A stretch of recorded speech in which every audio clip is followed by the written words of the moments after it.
Sylvie pada saat acara itu kan tidak berhijab. Iya. Sekarang Sylvie datang dengan hijab ini, ada ceritanya gimana? Insya Allah. Sebetulnya Sylvie juga minta doanya ke Abi. Amin. Semoga bertahan Abi. Amin. Insya Allah. Doain ya teman-teman. Doain biar Sylvie tetap sesuai dengan ajarannya. Amin. Amin. Dengan sunnahnya. Amin. Dengan kewajibannya. Insya Allah. Mungkin bisa merubah juga Bi. Bisa merubah sedikit-sedikit. Amin. Amin. Amin. Apa yang Sylvie rasakan pada saat Sylvie itu ikut melantunkan lagu yang gembira itu kan Sylvie? Ya. Tapi Sylvie kok jadi nangis terseduh-seduh Di penampilan gimana? Abi kemarin. Gimana ceritanya itu? Kayak merasa amazed sama kondisi yang ada di sekitar Bi. Kayak penonton bergemuruh, bersolawat bersama-sama gitu Bi. Apa saya terlalu jauh yang udah saya jalanin ini Bi? Hingga saya lupa. Seharusnya bersolawat tiap hari. Seharusnya kita melantunkan solawat itu. Melihat gemuruhnya orang-orang mengagung-agungkan Rasulullah Bi. Sampai speechless, sampai nggak kontrol muka ya Bi. Karena menangisnya itu. Ya Allah, terlalu jauh hambamu ya Allah. Kayak, ya Rasul, maafin Sylvie. Rasulullah adalah ayah kita semua. Rasulullah adalah pemimpin kita semua. Dan Rasulullah memang ada di hati kita, termasuk di hatinya Sylvie. Makanya Abi kemarin kan bilang, kalian yang pakai topi terbalik, yang pakai anting satu, yang pakai tato, kalian punya hak yang sama untuk mencintai Rasulullah, untuk mengekspresikan cinta dan kerinduan kepada Rasulullah. Abi tidak sedang berbasa-basi. Abi memang yakin seperti itu. Kita semua tanpa kecuali punya hak yang sama untuk mencintai Rasulullah. Bagaimana hukum musik yang mengajak kepada ibadah atau selawat kepada Nabi? Karena saat ini tengah populer di kalangan anak muda yang baru hijrah, lagu religi. Mereka beranggapan bahwa mendengarkan lagu religi tersebut dapat membangkitkan semangat hijrahnya. Nah, ini belum berhijrah namanya. Orang yang berhijrah itu, siapa orang yang berhijrah itu? Diriwayatkan oleh Muhammad sebelumnya. Dari Fadl bin Ubaid radhiyallahu taala anhu, Rasulullah sallallahu alaihi wasallam bersabda, wal muhajiru man hajara ma nahallahu anhu. Orang yang berhijrah itu adalah siapa yang meninggalkan apa yang dilarang oleh Allah. Musik itu menurut kesepakatan ulama diharamkan. Jadi catat baik-baik. Tidak ada silap pendapat di kalangan para ulama tentang apa? Tentang keharamannya. Iya. Baik, Allah tidak akan menjadikan ada obat pada hal yang diharamkan. Ada obat pada hal yang diharamkan. Jadi kalau dia katakan bahwa mendengar lagu membuat dia giat beribadah, berselawat kepada Nabi, itu hanya tipu daya syaitan saja. Mungkin kalau sekali atau dua kali seperti itu. Iya. Musik itu mendatangkan kemunafikan di hati, membuat hati keras, menyesatkan dari jalan Allah. Wa minan nasi may yashtari lahwal hadith liyudilla an sabilillah. Di antara manusia ada yang membeli ucapan yang sia-sia, yaitu penafsiran sahabat ucapan sia-sia musik dan alat-alat musik. Untuk akibatnya dia disesatkan dari jalan Allah. Bagaimana dia bisa mengatakan bahwa dirinya membangkitkan dirinya untuk apa? Untuk ibadah. Iya.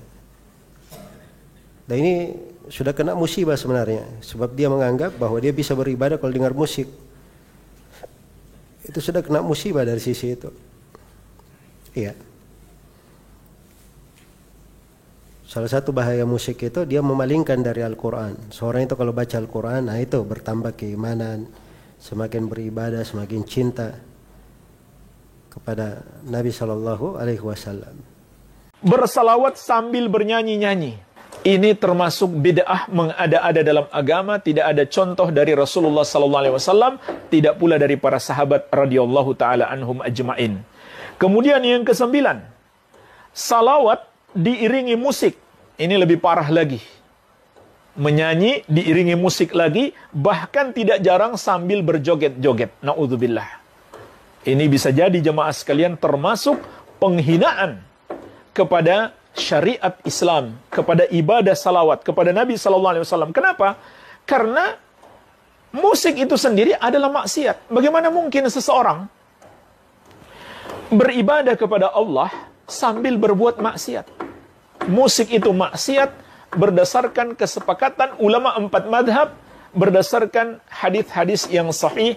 Di antaranya Rasulullah SAW menegaskan, la yakunanna aqwamun min ummati yastahilluna al-hira wal harira wal khamra wal ma'azif. Akan ada nanti segolongan dari umatku yang menghalalkan zina, sutra bagi laki-laki, khamar dan alat-alat musik. Alat-alat musik hukumnya haram. Tegas Nabi SAW mengatakan, bagaimana mungkin digunakan ketika bersalawat kepada Nabi SAW. Ini secara tidak langsung adalah penghinaan. Maka hati-hati. Dalam beragama itu ada martabat. Akan tapi untuk menghantarkan orang kepada tempat tersebut bermacam-macam caranya. Ada yang langsung dikatakan pergi dengan isyarat, dia bisa pergi ke tempat tersebut. Ada yang perlu dirayu, ada perlu dininabobo. Jadi ada orang diantarkan kepada kemuliaan bermacam-macam cara. Tujuannya adalah bagaimana orang itu sampai kepada kerinduan kepada Allah dan Rasulnya. Kalau seandainya caranya adalah, makanya caranya bermacam-macam. Dibacakan sejarah Nabi langsung nyambung, oke. Kadang perlu nasyid, oke. Jadi masalah musik, kita kembalikan pada hukum musik yang pernah kami bahas adalah hukum musik, asalkan itu bukan ta'bul fusak, bukan kebiasaan orang fasik, maka musik seperti hal-hal yang lainnya. Seperti kentongan dan lainnya adalah alat musik juga. Asalkan itu tidak menjadi ciri khasnya orang fasik, maka hal itu bukan menjadi sesuatu yang terlarang. Kalau sudah menjadi ciri khasnya orang fasik, maka itu nggak dibenarkan. Kembali kepada permasalahan yang pernah kami bahas tentang hukum musik, bisa dilihat. Hanya kami tegas bahasanya, orang itu ada martabat. Martabat Anda mungkin, Pak Haji Wasi atau yang lainnya, mungkin termasuk orang yang sudahlah cukup dengan solawatan saja tanpa apapun, sudah dekat, sudah serindu. Iya, Anda sudah pangkat tinggi, tapi yang lain, lagunya monoton saja, apa sih itu? Apalagi yang biasa dengan lagu-lagu yang lainnya, lagu-lagu yang menjiplak dengan lagu-lagu yang tidak, miliknya bukan orang beriman dan sebagainya. Untuk dialihkan nggak mudah. Sehingga perlu dikemas yang cantik, yang indah, suara yang merdu, kemudian juga irama yang menarik, indah, agar dia tertarik. Setelah itu dia mulai kenal sholawat kepada baginda Nabi SAW. Ini martabat, bukan martabat orang pertama, ini martabat orang ini. Lah kalau orang sudah martabat tinggi, mendengar-dengar musik begitu, ya buang-buang waktu. Seorang syekh ustadz yang sudah sibuk dengan santrinya, zikir saja kurang waktu, sempat goyang-goyang kakinya dengar lagu-lagu nasyid dengan musik, ya nggak pantas itu, martabatnya kan beda. Akan tapi ada sebagian orang martabatnya itu, bandingannya apa? Daripada dia adalah dengar lagu-lagu yang sambil macam-macam yang buka aurat dan sebagainya, dialihkan ke sini. Ini masa transisi, menghantarkan orang. Artinya kita perlu menyesuaikan hal yang demikian ini. Jangan gampang kita melakukan itu tidak boleh dan sebagainya. Sementara anak-anak muda kita juga perlu hiburan. Nggak bisa langsung kita paksa begini, nggak bisa. Dia perlu hiburan, maka dibuatlah nasyid sanjungan kepada Rasulullah dengan irama-irama yang indah. Tentunya harus konsekuen dong. Yang memberi irama itu jangan pasaran, jangan lihat pasar. Giliran buka aurat, main musik di tempat aurat. Ini nggak hijrah namanya. Hijrah neraka surga, neraka terakhirnya. Jadi hijrah ya hijrah. Saya akan nekuni musik ini, religi seperti itu. Sudah, nggak kemana-mana lagi. Tujuannya apa? Untuk menarik anak-anak muda itu. Kalau sudah anak muda dekat kepada Allah, zikir, nggak butuh lagi dengan alat musik kok. Jadi mohonlah, jangan seseorang itu mengukur dengan diri sendirinya. Iya, Anda sudah nggak dengar musik, nggak ada masalah. Anda bisa langsung baca Al-Quran, oke. Baca hadis Nabi, baca sholawat, sudah oke. Ribuan kali sholawat Anda sudah. Tapi yang lain belum tentu. Yang lain yang masih senang dengan musik-musik bermacam-macam, perlu kita giring perlahan dengan musik-musik yang indah. Tentunya akan menjadi musik ciri khas Islami.